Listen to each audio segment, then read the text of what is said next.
And so vulnerability is the key to any genuine connection. And if a man cannot open up and cannot be vulnerable and is just like this stoic hard ass that, like, again, be the rock, whatever the case may be, but if you never open up, that connection and like the attraction will eventually fade. So yeah, if you're chasing, stop. And if they keep running, they're not ready for you. Yeah. Hard stop. Like, protect your peace, protect your energy. And 3, 2, 1. That was worth it.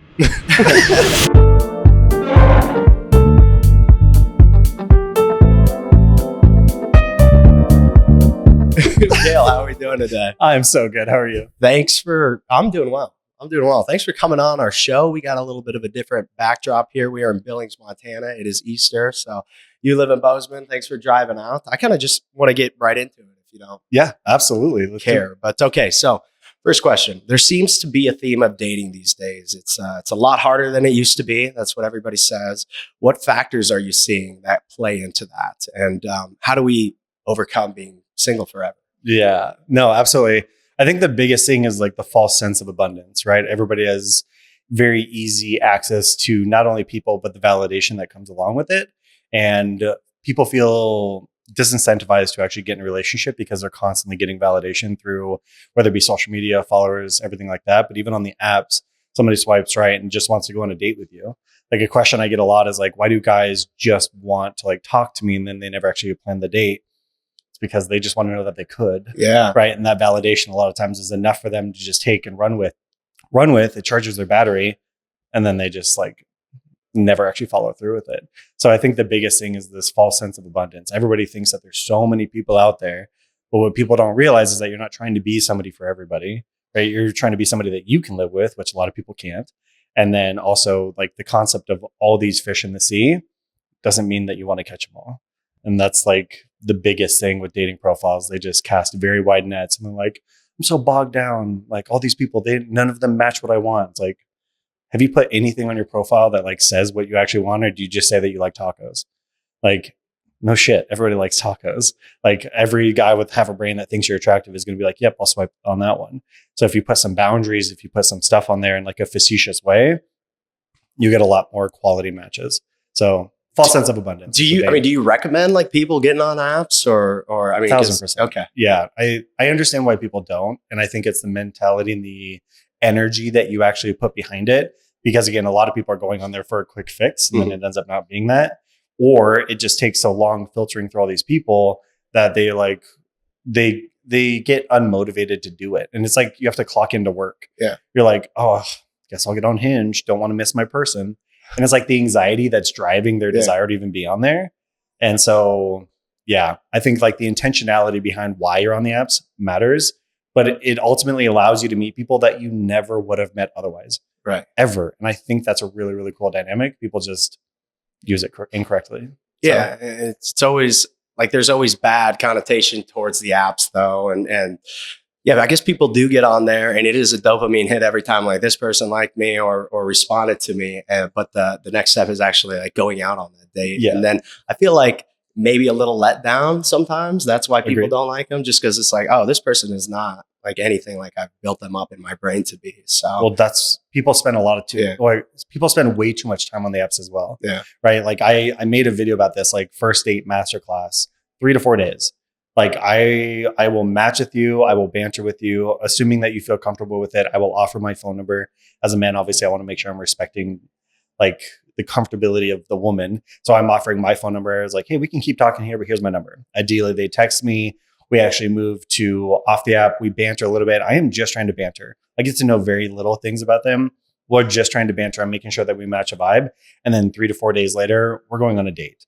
I have some friends in the world that I'm in that don't say date on Saturdays or Fridays because it's like the most convenient.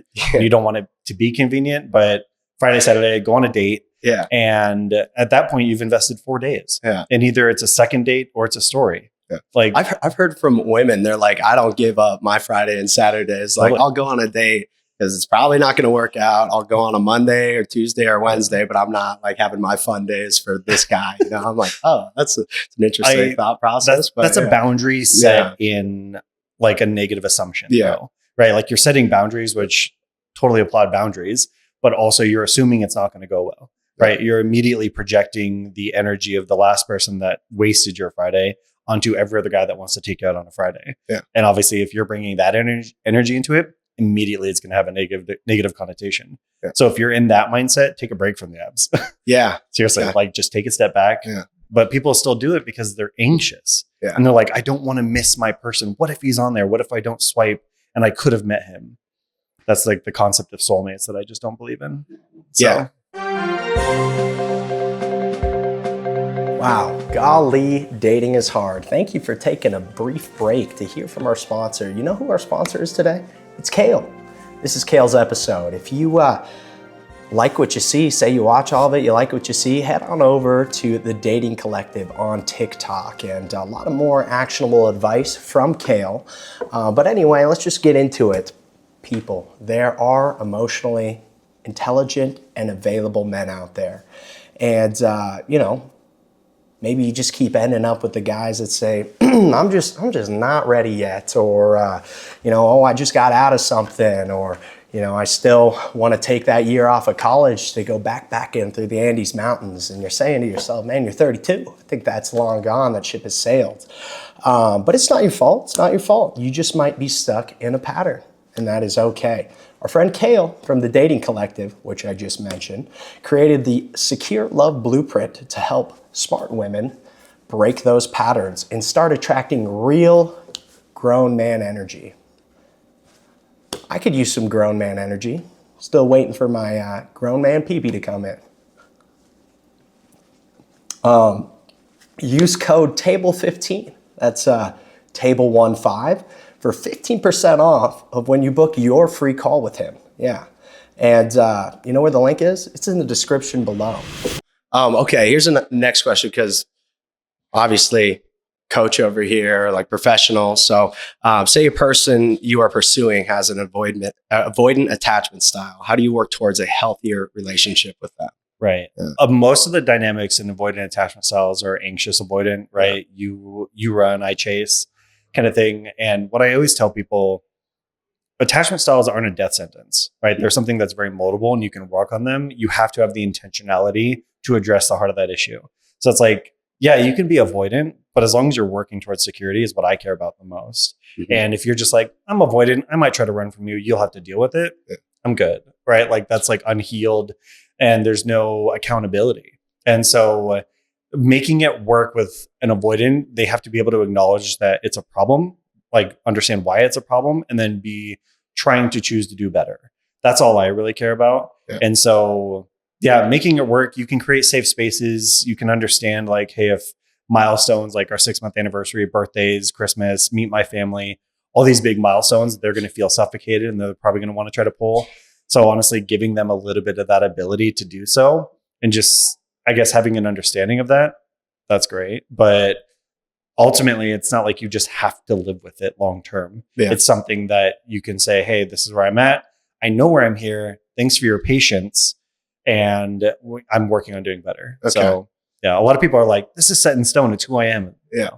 There's something like if a person or, either a guy or girl, avoidant attachment style, almost some incentive because you want that. It's like, it's essentially the chase there too, right? Yeah. And you're like, how do I get this person to like me? Like the dopamine hit of chasing. Yes. Yep. Right. I mean, what's your thoughts on that? It's just, should we get rid of the chase? Like, should we stop? We should stop chasing is bullshit. I mean, once my intention is not to sound elitist, but like there's a certain point of healing that you get to where you recognize how many people are just like in this pit playing tag. Yeah. Right. And there's like all these emotionally unhealed people. They're like, if you scroll through TikTok, 1 in every 5 videos is going to be a girl telling a guy how to get her to chase you. Mm-hmm. And then the other one's going to be the guy telling the woman how to get him to chase you.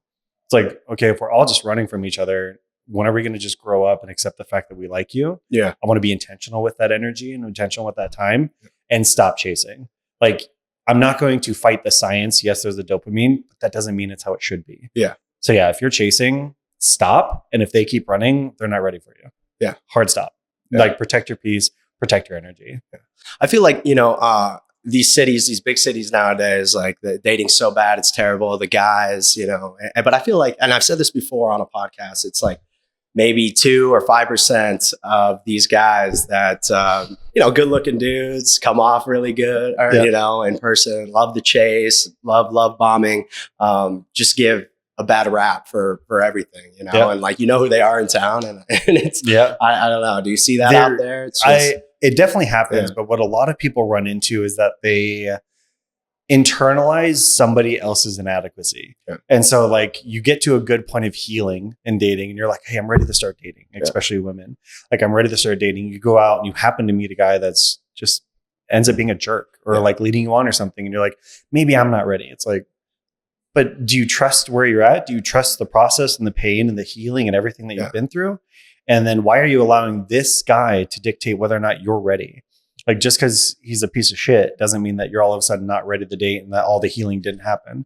And so a lot of people internalize that. And again, it perpetuates the problem. I'm not ready. Then they pull out, but then they're anxious. Then they go back in. It's all cyclical. I want to talk about like conflicts, and because everybody has arguments. I've had like struggles with this in the past too, where I've had to kind of like relearn in conflicts and arguments. Sometimes I still struggle. Is there a guideline that would help, or maybe some tips to kind of sort out the best way to sort out a disagreement? Be intentional with the energy that you put to solving the conflict. A lot of people will bring things up casually. And this also stems from the anxiety or the lack of confidence in yourself or your problems or your feelings to be able to express them. Right? Like, if I'm afraid to tell you that you hurt me because of how you're going to react, like, I'm obviously going to not, or I'm going to do it super passively. Right? Like, we're cooking dinner, your back's to me, I'm in another room. Hey, do you remember the other night? It's like, no, like, this is a bigger deal. Accept the fact that it's a big deal and just handle it intentionality. So you sit down, you create an environment for good conversation, and then you make sure it's like us versus the problem, right? You hurt me. I'm assuming that you didn't mean to. Like, I'm just going to immediately assume positive intent. And so let's create that energy. This is how I felt. Acknowledge the feeling first and foremost. Don't defend. Just be like, how can we work towards fixing it? Right. Like, I know you don't want me to feel this way, or I'm going to assume that you don't want me to feel this way. So how can we as a unit work towards fixing that problem? And even if it's like, hey, I'm sorry, obviously, I didn't mean to. Thank you so much for bringing this to my attention. What can we, like, how do you feel like we can move forward from here?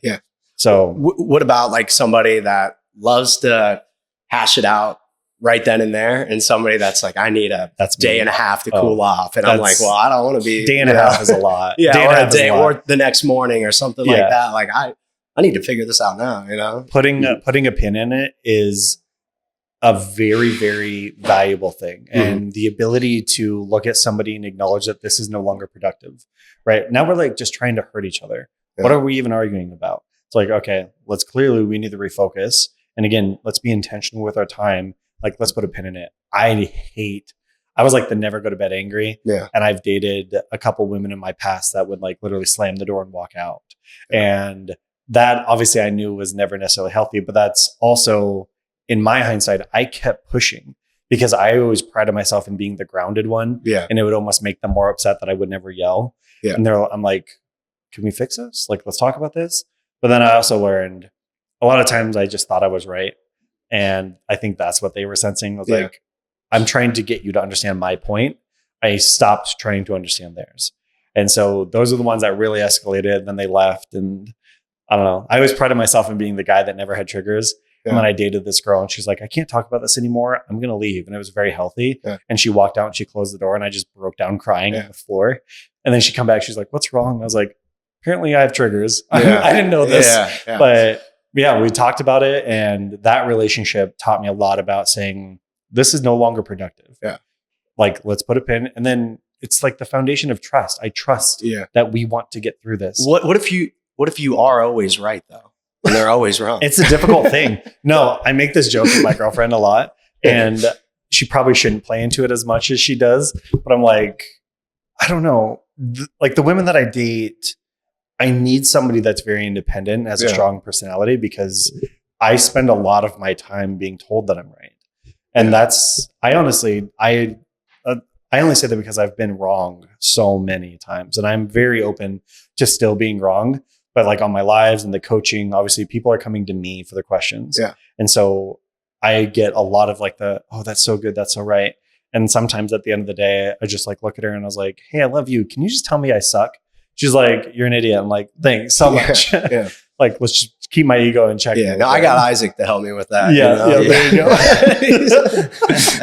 That's like after the cameras are off, right? Yeah. Just, Yeah. I need somebody to call me a dumbass sometimes. Yeah. Seriously, I mean, you spend a lot of time. People value your opinion, what you say. Like, inevitably, it has to feed into something. And so, yeah, I've always just needed like an independent thinker with a good personality or a strong personality. And it's like, Kayle, you're great, but you're not that great. Yeah. So, or just get together with your buddies that you grew up with, like I was last night, and they just told me how shitty my shirt was the entire night, and I couldn't get away from it. It was a pretty bad shirt. It's like, yeah, your hair looks. My mom too. She was there, and they had pheasants on it, and they kept calling me Pheasant Boy. I don't understand. It was like. There's always those guys that just have like the confidence to never try on their style. And so they go out and you're like, yeah, I know my hair looks good, but they're like, how much time did you spend on that? You're like, don't ask me that question. Yeah, don't ask me. Yeah, like I just want to focus on the fact that it looks good. A little different segue or avenue here. Hookup culture. I mean, is it all detrimental? I feel like it has to be, or is there any inherent value in that? The only value that comes from hookup culture is people discovering their self-worth after the fact. And so a lot of times, again, it's this perpetual thing where you go into it looking for the validation that it offers. And then you start to recognize how much power you're giving other people for your worth. And then ideally you smarten up and then you recognize like, this actually isn't fulfilling me. Right? Like there's a hole in the bottom of this drain that will never actually fill up. And then maybe you meet somebody that you do end up liking.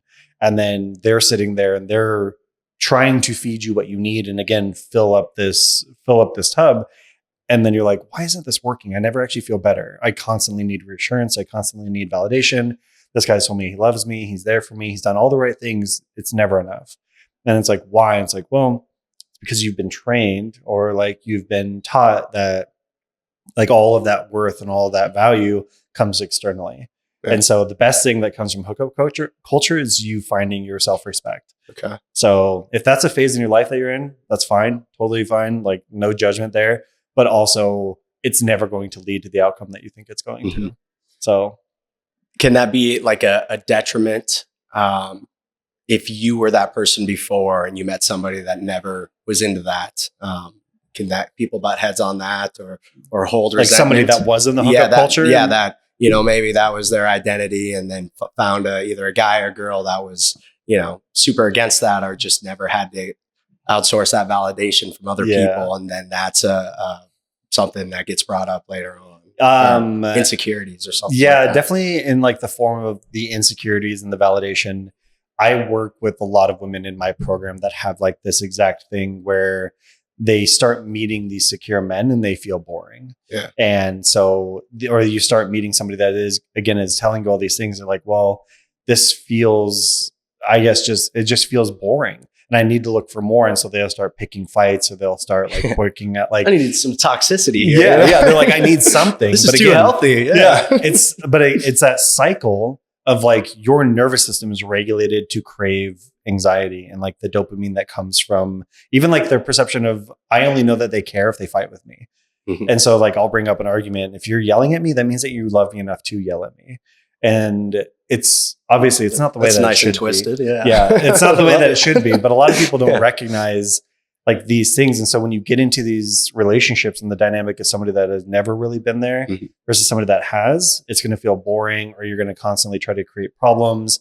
And then that person, if they're secure, either they're going to be patient until they can't be anymore, or they're going to immediately recognize like, I'm not going to be your source of validation, right? Like, obviously I want to make you feel good, but if I'm the only source, that's a tall task for any man.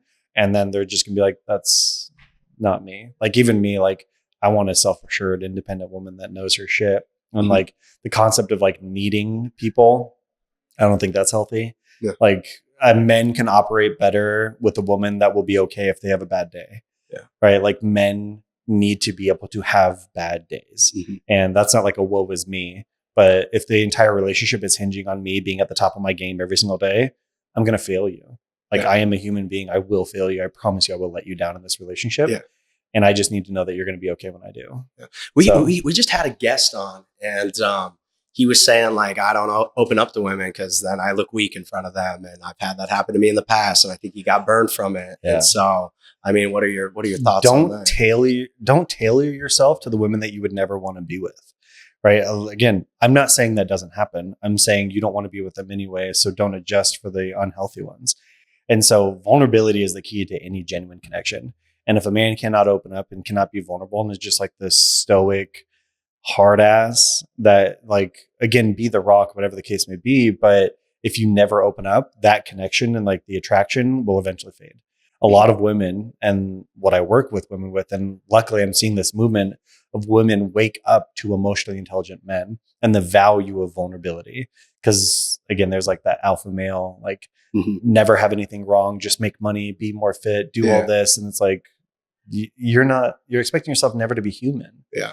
And women connect with you when you are vulnerable with them. Yeah. There will always be a deeper connection there. So don't be afraid. And if they do victimize or weaponize that, fuck them. Yeah. Not fuck. Don't fuck them. Don't fuck them. Tell them to fuck Forget up. about screw. Just forget about that. Don't adjust yourself to, again, women that you would never want to be with. Okay.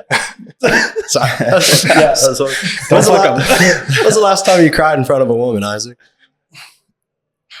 I'll be honest with you, never. But I am not very emotionally intelligent, so I will say that.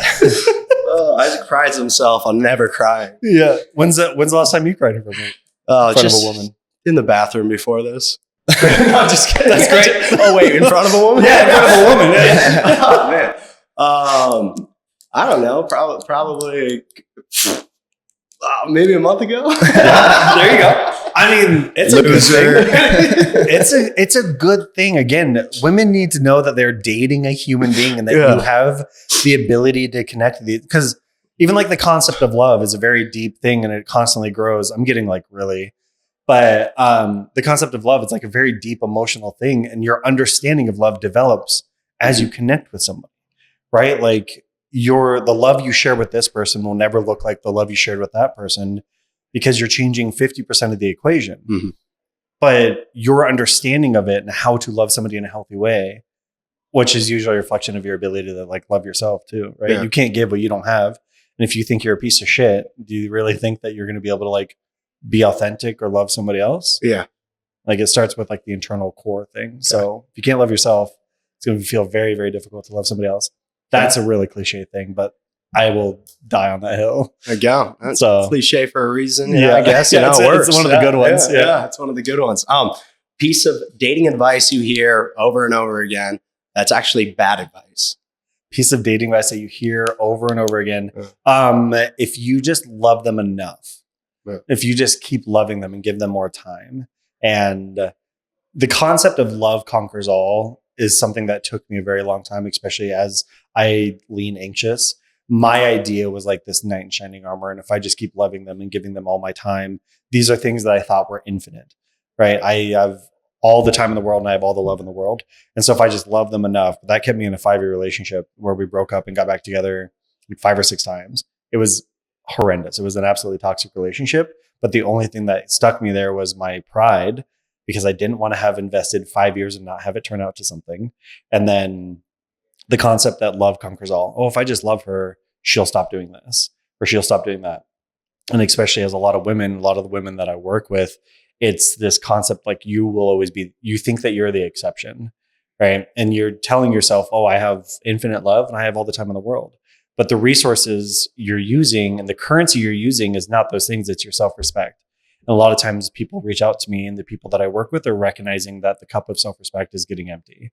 And they're like, how much longer can I do this? Like, I don't even know who I am anymore. And I'm trying to save this relationship. It's like, yeah, that's because you are giving yourself your identity for the purpose of maintaining like a boyfriend or a relationship. And that's just not it. And so a lot of people are just like, just give them time and just keep loving them. And it's bullshit. It's Hollywood. It's going to keep you in the wrong relationship for way too long. Yeah. So, well, so you work with Mainly women, is it? Primarily women. Okay. Yeah. Okay. Yep. And what is it like?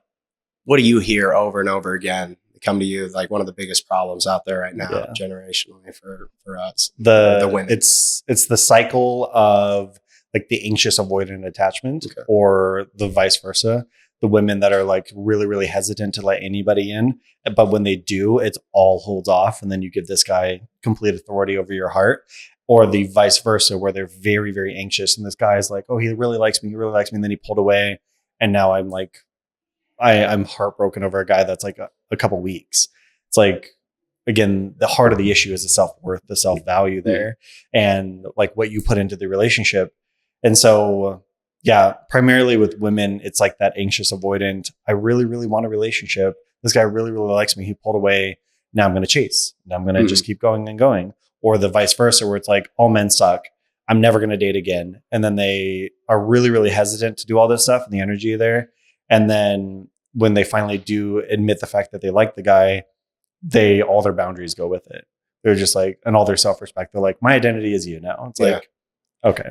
So yeah, that's probably that cycle. Because you probably want to, I mean, like in their minds, like give somebody my all, right? Yeah, and then absolutely. when it just doesn't work out, it's like crushing. Yeah. You know? But it's an earned vulnerability. Yeah. Even to go back to the vulnerability thing, a lot of people think that they need to like trauma dump, and that's what it is, but it's an earned vulnerability. Yeah. They, through consistency, time, effort, intentionality, they will earn these more vulnerable sides of you.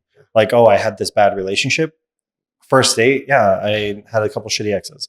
Second date, it's like, yeah, this ex kind of did this thing to me, and then as you get comfortable and as you get into the relationship, then it's like, hey, this is an abusive relationship. This is what actually happened. It's like, okay. And then they're there and they've earned that vulnerability from you through their time and their presence and consistency. Okay. So, yeah. Damn. There you go. Yeah. How would you advise people? So I feel like there's pressure with society to be married at a certain age, starting a family. Mm-hmm. How would you advise people like approaching that or past that age who, feel that pressure to start a family or get married? Yeah. Step one is admit that the worst case scenario is not being single forever. The worst case scenario is being in a relationship and feeling alone, right? Like that's the worst case scenario. If you can establish what the bottom is, everything else seems like a positive. And so a lot of people think being alone is the worst thing. I guarantee you can think of 2 to 3 people in your life that are married that have the things you want that shouldn't be. And you're like, okay, what's worse, right? Is it feeling the way I'm feeling right now? Or is it being in a 20-year marriage and feeling completely alone? Like there's a worst case scenario. And once you establish that, it's a lot easier to accept the reality of where you are. And then again, be intentional about actually building the life that you want with the right person. You owe it to yourself. Like, I don't care how old you are, but everything that you've been through means nothing if you just settle anyway. Like you went through all of it for what? Is love even real? No. Okay. No. This is my name's Kayle Ersek. This has been a great interview. Okay. A real question. How do you spot a secure man before getting entangled with a toxic person? Yeah. So that's a really good question. I will double down on the intentionality. Like you will know when a man is pursuing you, and even with again, there's like this stigma amongst men that's like, don't let them know how you feel, right? Because that keeps them guessing, that gets them hooked. That's just bullshit. They're not actually hooked to you. They're hooked to like the dopamine or like the cortisol, like they're hooked to this stuff that makes them feel like stronger emotions, but it's not real. It's fabricated. And so the biggest thing is being intentional with your efforts. Hey, I like you. I'd like to take you out on a date. It's like, okay, like when's the last time? This is to the women, not you. When's the last time a guy was like, hey, I like you. I'd like to take you out. I think in our comments section from the last video we posted. Yeah. I mean, it's just a basic intentionality, but a lot of people, men and women, think that that's somehow giving away your power. But that's also you choosing to give them authority over that by you telling them how you feel. Yeah.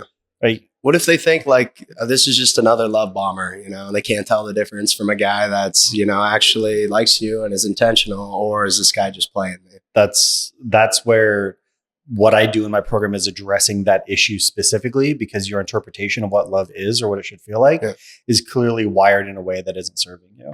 And so what I do throughout my entire thing is actually help women address and recognize the things of why you're being triggered the way that you are, how to heal it, and then we can move forward in a secure attachment. So like you being secure yourself will allow you to identify this, because otherwise the guy's going to come by and be like, hey, I really like you. I'd like to take you out. And you're like, you're love bombing me. You're overbearing. You're super needy. And he's like, I just asked you out on a date, right? Yeah. Like it was really simple. Or the vice versa. I just opened the door for you, lady. Yes. Are you trying to control me? Like, no, I'm trying to be courteous. Or the alternative again is like they get there and then they just feel really bored, right? Like I went on a date with this guy and it was just feeling really, really boring because we talked about some like emotional stuff, but that was it. And it's like, okay, like, are you expecting, again, people like, oh, I want sparks. I want chemistry. I was like, but you're not looking for chemistry. You're looking for compatibility.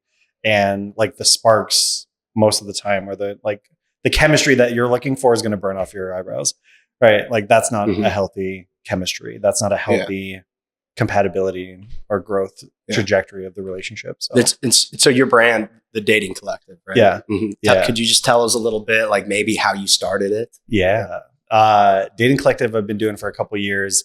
I started just telling stories about my dating life. And then I started to recognize, or a lot of people just kept telling me, oh, I relate. And I'm like, okay, like I'm only doing what I'm doing is because I've made a lot of mistakes. Like I fucked up so many things, but like the concept of meeting women and dating has never been difficult for me. I'm very extroverted. I love talking to people, but in the relationship, I was always the knight in shining armor. I would always attract women that I needed to save.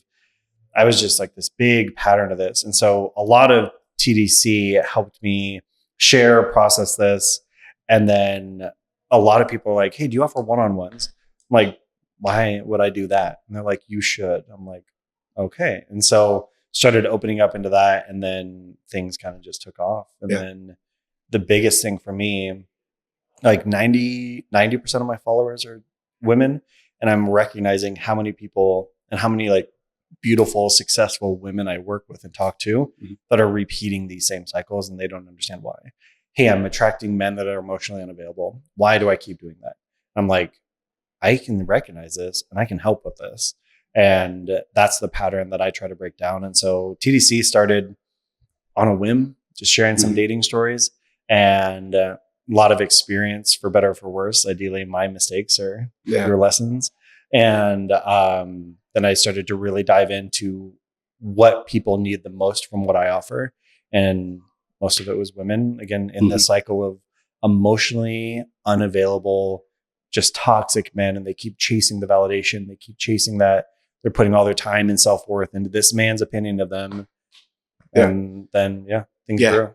And honestly, if you're listening to this, hop on one of his lives that he does. He gives great advice. People are and on TikTok, and it's fantastic. I've watched a couple of them, so I appreciate the shout out. Great stuff. Hey, I did want to ask a question. Do you ever have clients that'll come to you and maybe they have this checklist and they're like high expectations? I mean, do you ever have to say like, I mean, the guy doesn't have to have a yacht or be a billionaire or anything like that? I mean, have you ever had to say that to anybody? Most of what I do is what the standards or the boundaries are actually rooted in. Okay. A lot of them are rooted in survival, not in hope, not in like the potential of a good relationship. It's just in survival. It's like, hey, this one guy did this. And so therefore my boundary is I will never do this again. It's like, okay, what's that rooted in? And even what's like the energy or the emotion behind it? And a lot of it is negative.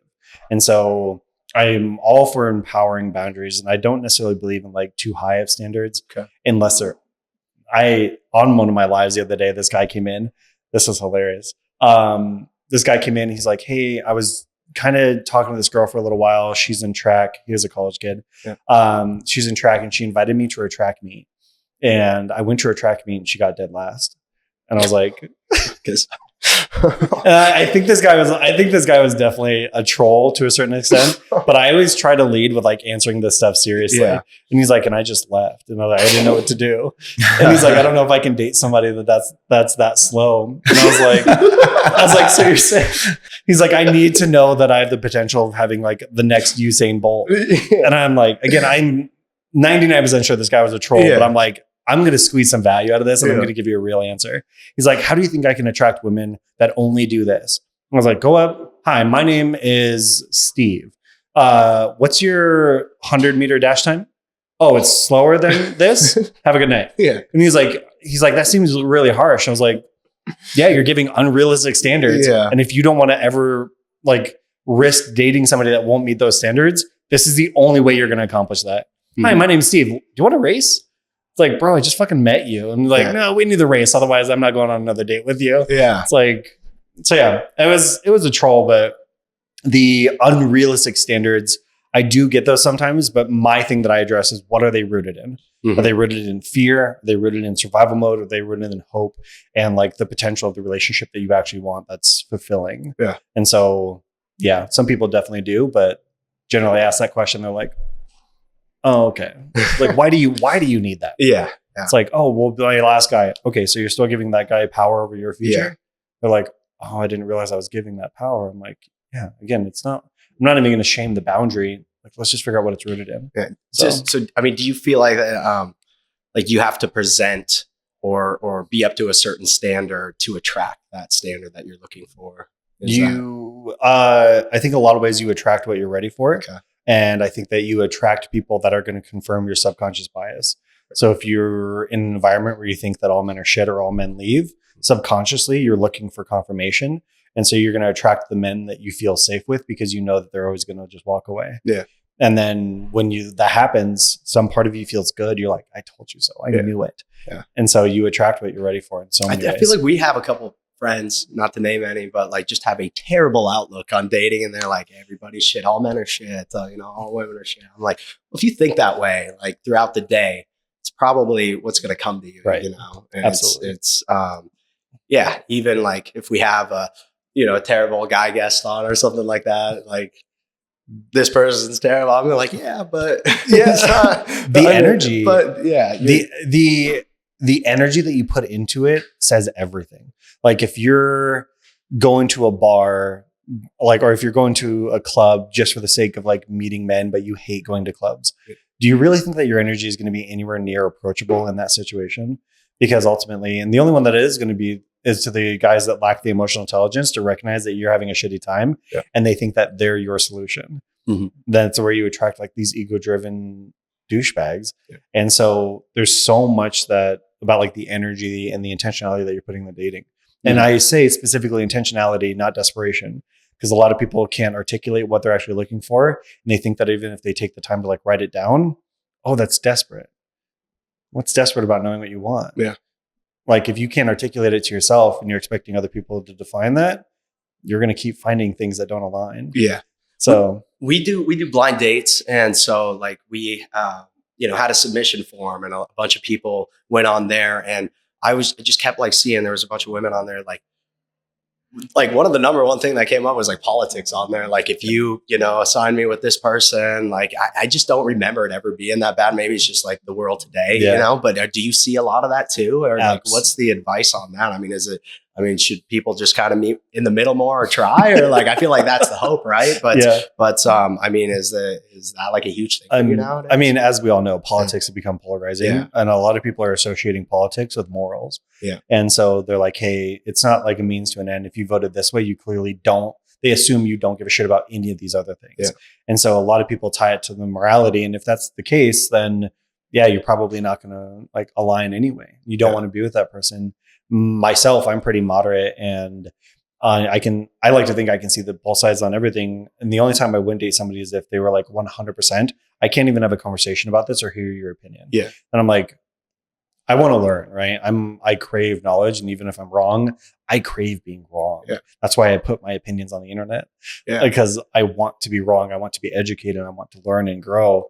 But if you can't even have that conversation with me, we're probably not going to align on it anyway. Right. So I think politics, And like I said, the morality of it, and even like religion, yeah, there's going to be a big disassociation there, I think. And it's going to be difficult to align with people that fundamentally believe differently than you, especially when they're like, their first answer is going to God and your first answer is going to the internet or whatever, or going to your person. You're going to start to feel like a secondary option on faith. There's a lot of things, but and I guess that was my next question. It's like religion, politics, family, or slash kids. If you don't align on that or sync up in that, is there any chance of that going anywhere? No, there shouldn't be. Yeah. Like, again, you're dating with the hopes that they change their mind. Yeah.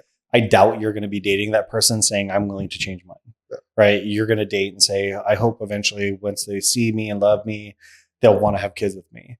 Never are you going into it saying, maybe I'll love them enough to not. Mm-hmm. And so I think those things, I'm not going to say, I don't think the chance is ever 100% impossible, but also it's like 100%. Like those things are very difficult to align on. And again, it's the morality and like the ambition in the life. Like, I know I was put on this earth to be a husband and a father.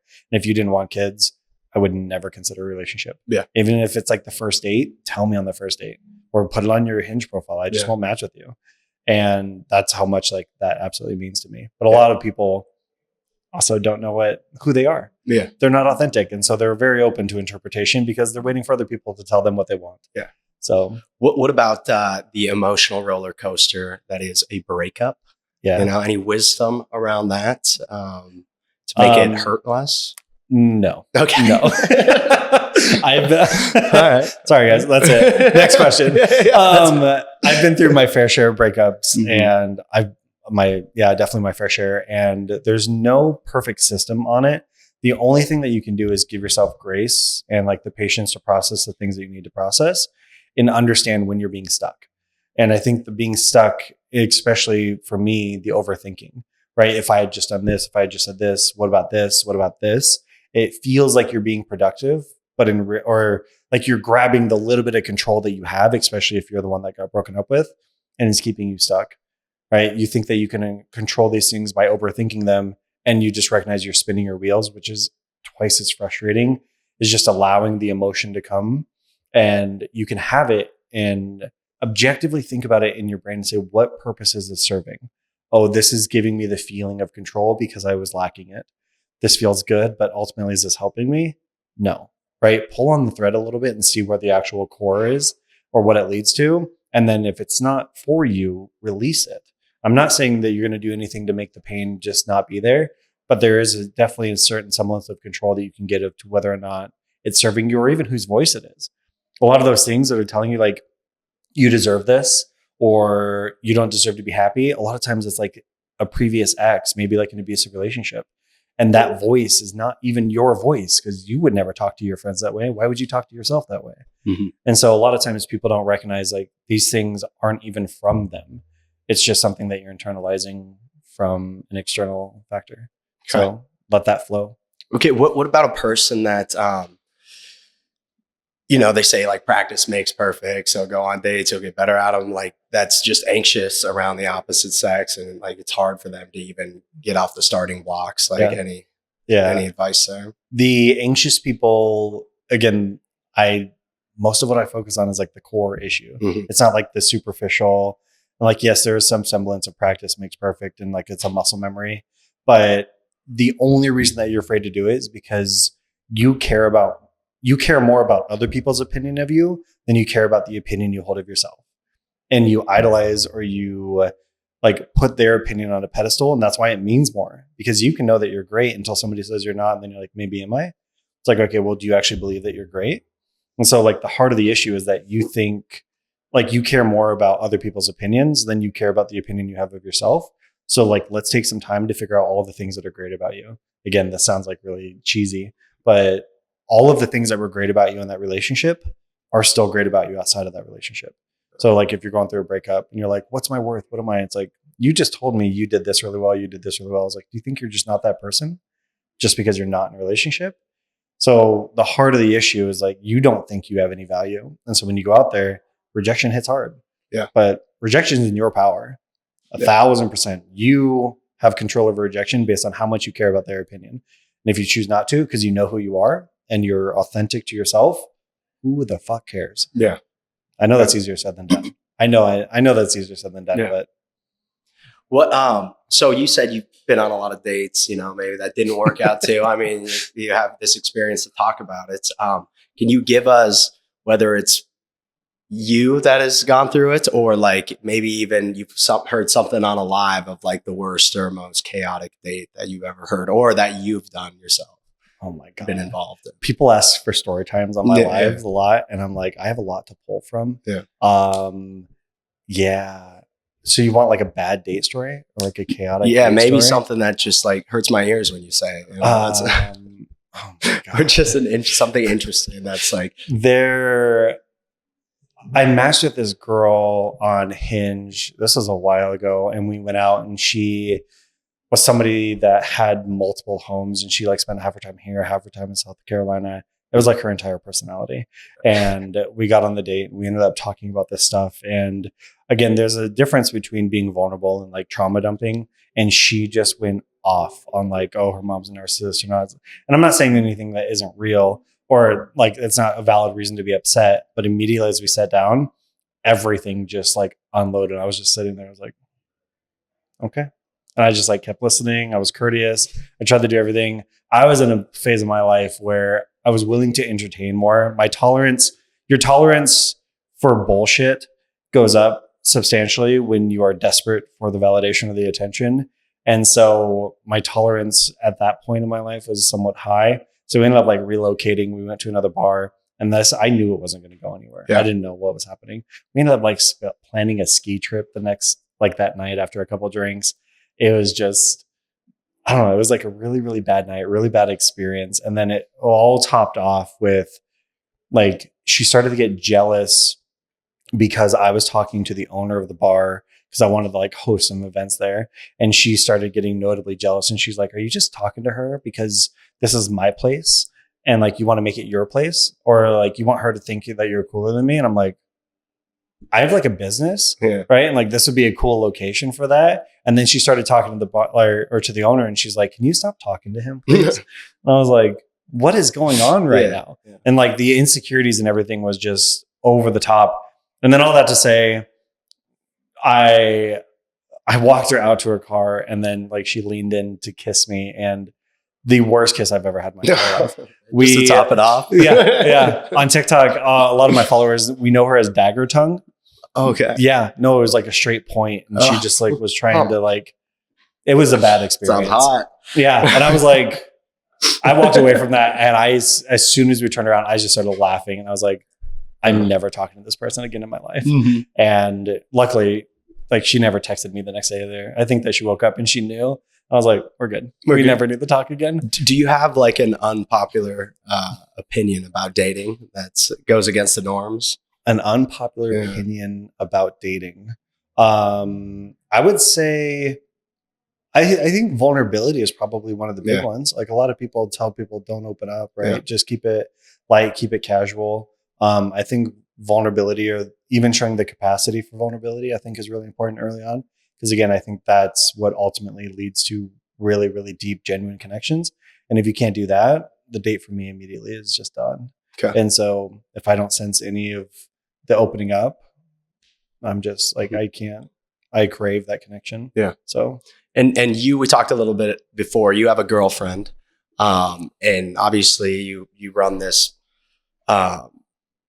wealth of knowledge where you're giving out advice. What did you learn in your past relationships that you implement now in your relationship now that makes it better, that you learned throughout the years? One of my biggest things, especially as an anxious person, when we started dating, we had dated previously, and granted it was like 10 years between, like we dated early in college and we dated again. And when we dated the first time, she ended up pulling away and breaking up with me. And when she reached out to me, she was apologetic because she was really avoidant, and she had a lot of shit going on in her life and stuff like that. And she's like, I was really avoidant. I didn't process this very well. And she like took accountability for it. But one of the biggest things that I did that I think created the foundation is I wasn't afraid to communicate my boundaries or to like grill her on that. It wasn't like a malicious way, but I was like, hey, we've tried this before. What's going to be different this time? Right. And I basically was like, how have you changed that's going to make me feel comfortable dating you again? And again, it was a lot more caring than that. Yeah. But I was not afraid to ask for that, where the previous time that I dated her, I thought it was my fault because I was anxious and I idolized this woman. And I thought I put too much pressure on her. And I think that's all still true, but she didn't lock that in. She thought it was her fault. And so a previous version of me was like, thank you so much. I'm so glad I have you. I'm so glad you're here. Let's just do this without any questions, without any setting of my own boundaries or talking about what she's been through in the last 10 years and why she thinks that this is going to work now. So that was probably one of the biggest things that set the foundation. Now we open up and we just talk about everything. And it's very easy. We're very good at creating environments where we can have hard, vulnerable conversations. And with the right person, all of these big things seem small and all the small things disappear. That's what I firmly believe. Right? Like this used to be a huge deal in my past relationship. And sometimes I feel that with her. And then we talk about it. I'm like, that was really easy. We just talked about something really big. And it just becomes so much easier with the right person. So, okay. 10-minute warning. Well, 10, 15-minute warning. Okay. Yeah. I guess I only have a couple left. And I have no more experience or anything to talk about. No, 10 minutes is going to be milking it for me. I actually have one. What is your advice to people with unrealistic lists? You know, like they need to be this tall, need to make this much, need to have this hobbies. And then, you know, you break that down and you get like 0.01% of the population. Ask how that serves you and ask about how much it would mean to be surprised by the things that you don't know that you like. Obviously, there's the opposite or the inverse of that, where it's like, I very much so know, and this is why I have this. But I think being open to be surprised, because there's a lot of things that I want, but I keep mine pretty vague. I want to be intellectually stimulated. I want to be emotionally stimulated, and I want to be physically stimulated. Those things can come in a lot of varieties. And but I know that that's something that I constantly need, like a battery charged up in those moments, right? Like I want to hold you. I want to kiss you. And I want all these things, but also I want to be able to talk about politics and like, let's just have an intellectual conversation about things we don't agree on. And then the emotional part where it's like, this is how I'm feeling today. Like these are the things that I absolutely crave in relationships. And if I feel one of those lacking, it's very difficult for me to maintain. And so my main thing would be like, how is that serving you? And you're like, well, it's preventing, again, this guy. It's like, why are we still giving power to the people of our past? It's okay to acknowledge the lessons that they've taught us, but you're still allowing them to dictate your future. Like this one guy did this, so I'm never going to date a guy that drives a blue BMW. It's like, how is that serving you? So that's like my main question. How does that serve you? Like, well, it protects me from what? From somebody that no longer is in your life. Yeah. That's usually where like it comes to the conclusion. They're like, oh, I would never encourage people to settle, but also standards, again, they're rooted in fear. So, well, something. Yeah. What are you got one more? No. So like, I don't know if this is necessarily like the forte, because you talk about deeper things and like where it's rooted, but like 3 small things that could instantly help somebody on a date, whether it's like eye contact or just something like that, you know, like that you could make the switch tomorrow when you go on that next date. That's going to help you out. Yeah. Again, the next day is going to be really difficult. Ask open-ended questions, like be thoughtful and actually listen to what their answer is. And then ask like expanding questions upon that, right? Like, what's your favorite color? Or, hey, how many siblings do you have? Yeah. Right? Like, yeah, that's a common first date question. What's it like or what was it like growing up as the youngest sibling? You're going to learn so much more from that than you will from any of those other questions. And so like the thoughtfulness of the questions and then curiosity, get out of your own way. Right? Like stop thinking about what they're thinking about you and start thinking about what you think about them. And because if you're in your own way, you're just going to sit there. It's going to be cold. You're going to answer. You're never going to respond. You're never going to like expand on their question. It's just going to be like, did I answer that right? And it's like, get out of your own way. So I think curiosity is the biggest thing. I'm still going to double down. I know this isn't easy, but self-worth. Again, care more about your own opinion of yourself than theirs, because this is a stranger. If they don't like you, who the fuck cares? They don't know you. Yeah. They don't know you well enough to make you feel rejected. You are the one that gives them that authority. And if you can walk out with that understanding, it's a lot easier. And then, just be a really good listener and ask really good questions. Okay. So be thoughtful and listen with intention. Okay. So, yeah. Fantastic. Yeah. All right. We always kind of end on like one last question. I don't know if it's usually for people that are single, but we could ask you, just kind of hear a different point of view since you're in this world. But like, why are you a catch, Kayle? Why am I a catch? Mm-hmm. My beard and my hair are probably 90% of it. I was pretty intimidated sitting down with your mustache, honestly. So it made me feel slightly inadequate. It's much better in person than it is online that I've seen. Thank you. It's hard to. I love your beard. Yeah. It's hard to escalate from there. Why am I catch? Based on what other people have told me, I guess the emotional intelligence, I think, is a really big thing. I think the groundedness, the experience, and my ability to use negative experience to benefit me in a positive way. I think the emotional intelligence is probably one of like the bigger things, because no matter where you're at, I can usually meet you and I can understand it, and I have the empathy with that. And so I'd say that's pretty great. Right now I drive an old Toyota. I sold my other car. I just bought a 91 Toyota 4Runner. That's a pretty big reason. Pretty big. I have a golden retriever. Yeah, my golden retriever is great. So what more do you need? Exactly. And that's what I tell my girlfriend all the time. I'm like, you see how Luna's cuddling with you? I was like, yeah, you can stay. Absolutely. Yeah. That's a big draw, dog, a nice dog. Oh, it sounds like we're going to be doing a little bit of a partnership too. So if people want to reach out to you and get value for what you have to say, I mean, like, where would they go? Yeah. So, I mean, if anything of what I've said, like I said, primarily what I work with right now, I do one-on-ones and I offer that for anybody and I'll meet them where they're at. But primarily the thing that I've been building and creating is something specifically for women and healing and addressing these things and finding out why you're creating these cycles and you keep attracting the same kind of man. And so if anything of what I've said specifically is something that resonates with those people, TikTok, it's going to be under the Dating Collective.